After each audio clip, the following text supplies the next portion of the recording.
ఫిబ్రవరి 9వ తారీఖు నుంచి 15వ తారీఖు మధ్యలో జరగబోయే వార ఫలాలు మిథున రాశి వారికి ఏ విధంగా ఉన్నాయని పరిశీలించే ప్రయత్నంలో ప్రస్తుతం మిథున రాశి వారికి రాశి అందే కుజగ్రహ వక్రగమన సంచారం ఏదైనా పని అనుకున్న వెంటనే పూర్తి చేయాలనే ఆలోచనతో ఇమీడియట్గా దాన్ని పూర్తి చేసే ప్రయత్నం చేస్తూ ఉంటారు.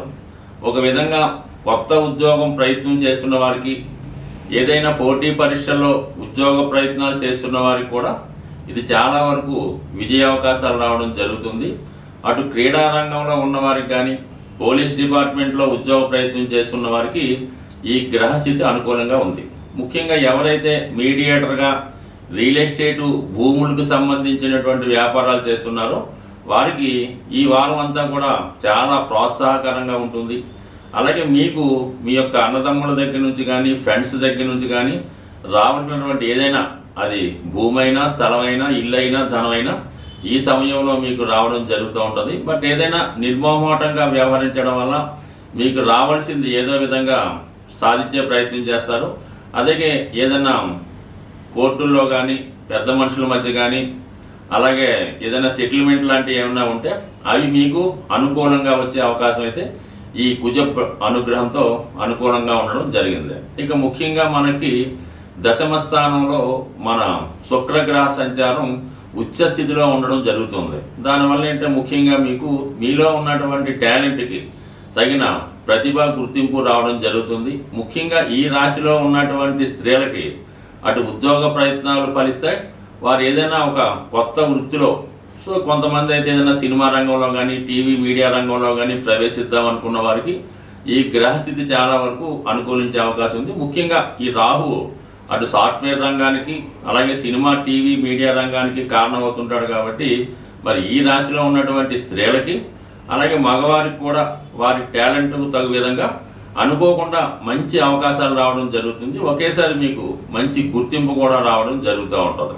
అలాగే ఇక లాభస్థానంలో ఉన్నటువంటి కుజుడు రాశిలో ప్రవేశించడం, అలాగే వ్యయస్థానంలో గురుగ్రహ సంచారం. ఇక్కడ ఏమైందంటే మీకు 10, 12 భావాల మధ్య పరివర్తన జరిగింది. ఈ కారణం వల్ల ఏంటంటే ఉద్యోగంలో కొన్ని మార్పులు వచ్చే అవకాశం ఉంది. ఇది కొత్త ఉద్యోగం ప్రయత్నం చేసిన వారికి అనుకూలిస్తుంది. ఏదైనా విదేశంలో కానీ, వేరే ప్రాంతంలో కానీ మారే అవకాశం ఉంది. కొంతమంది మ్యూచువల్ అండర్స్టాండింగ్లో ఒక సీట్ నుంచి ఒక సీటుకు మారడం కానీ, ఒక జాబ్ నుంచి ఒక జాబ్కు మారడానికి కూడా ఈ గ్రహస్థితి అనుకూలించే అవకాశం ఉంది. అంటే ముఖ్యంగా ఏమవుతుందంటే శుక్రుడు 12వ స్థానంలోకి వచ్చినట్టు, గురువు 10వ స్థానంలోకి వెళ్ళినట్టు అవుతుంది. కాబట్టి అటు ఉద్యోగపరంగా మీకు అనుకూలిస్తుంది.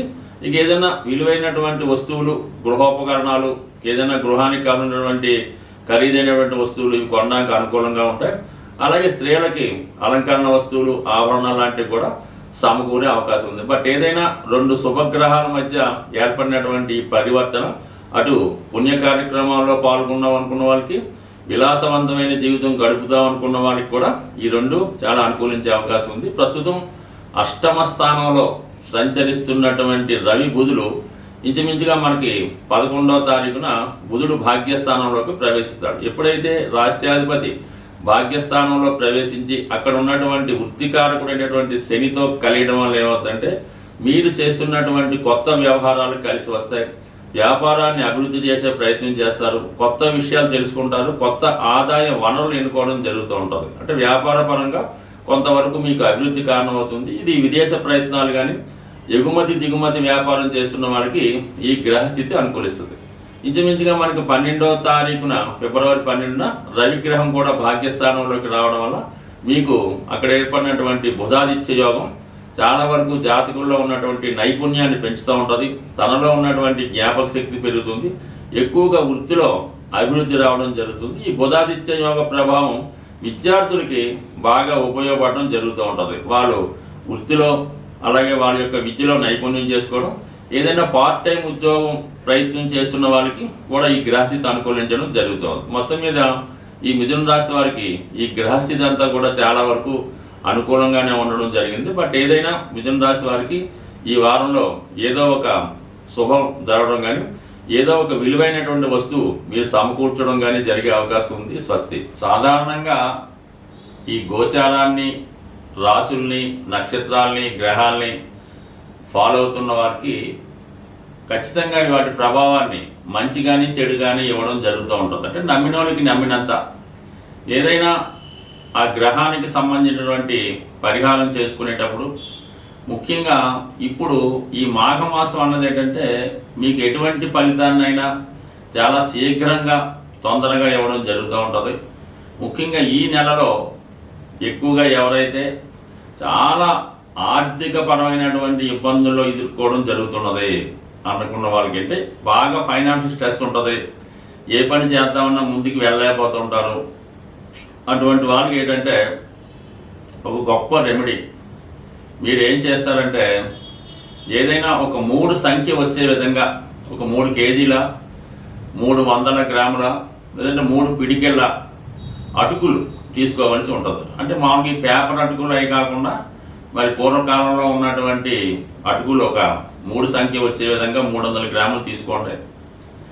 దాంట్లో ఒక 100 గ్రాములు బెల్లాన్ని పొడిగా చేసి కలిపి అంటే ఏదైనా ప్రసాదంగా తయారు చేసి ఏదైనా విష్ణుమూర్తి సంబంధించిన ఆలయంలో వెంకటేశ్వర స్వామి టెంపుల్ అన్నా విష్ణుమూర్తి సంబంధించిన టెంపుల్లో నైవేద్యంగా సమర్పించి అక్కడ ఉన్నటువంటి భక్తులకి పంచిపెట్టడం వల్ల చాలా శీఘ్రంగా ఇమీడియట్గా మీకు రావాల్సినటువంటి ధనం రావడం కానీ దాని ఫలితం మీరు అనుభవంలోకి రావడం జరుగుతూ ఉంటుంది. అంటే మీరు ఎట్టి పరిస్థితుల్లో కూడా ఫస్ట్ టైం చేయడం వల్ల పెద్దగా ఫలితం కనబడకపోతే మళ్ళీ ఒక వారం గ్యాప్ ఇచ్చి మళ్ళీ చేయడం వల్ల కూడా ఫలితం రావడం జరుగుతుంది. ఇంకా మూడోసారి చేసే పని లేకుండానే రావడం జరుగుతూ ఉంటుంది. ఇది ముఖ్యంగా మీరు బుధవారం రోజు కానీ శనివారం రోజు కానీ చేసే ప్రయత్నం చేయండి, ఖచ్చితమైన ఫలితం పొందుతూ ఉంటారు.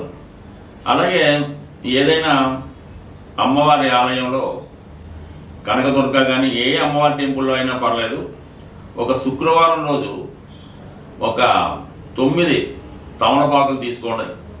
9 తమలపాకులు కలిపి ఆ తమలపాకులతో పాటుగా ఒక దానిమ్మ ఫలం మంచి రౌండ్గా ఉన్నది, ఎటువంటి మచ్చలు లేనిది, చాలా పలది మంచి ఫ్రూట్ఫుల్గా ఉన్నదాన్ని అమ్మవారి ఆలయంలో తమలపాకులతో కలిపి శుక్రవారం కానీ మంగళవారం కానీ ఇచ్చి మీ మనసులో కోరుకోవడం వల్ల కూడా మరి తొందరగా మీకు సంపద చేకూరే అవకాశం ఉన్నది.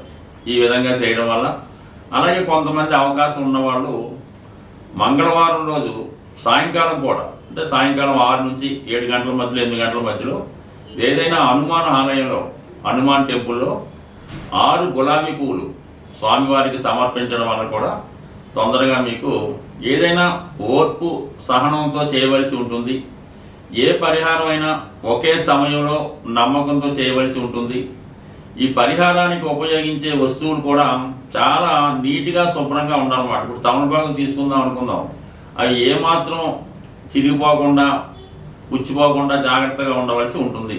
నమ్మకంతో చేయడం వల్ల ఇప్పుడు చెప్పినటువంటి రెమెడీలన్నీ కూడా నాకుగా నేను చెప్పినవి కాకుండా చాలా కాలంగా పెద్దవాళ్ళు చెప్పినవి స్వయంగా చాలామంది పాటించి దానివల్ల ఫలితం పొందినవి కూడా ఉన్నాయి. కాబట్టి చిన్న రెమెడీ ఒకసారి ఆచరించి చూడండి, కష్టాల నుంచి ఇబ్బందుల నుంచి బయటపడే ప్రయత్నం చేయండి. స్వస్తి.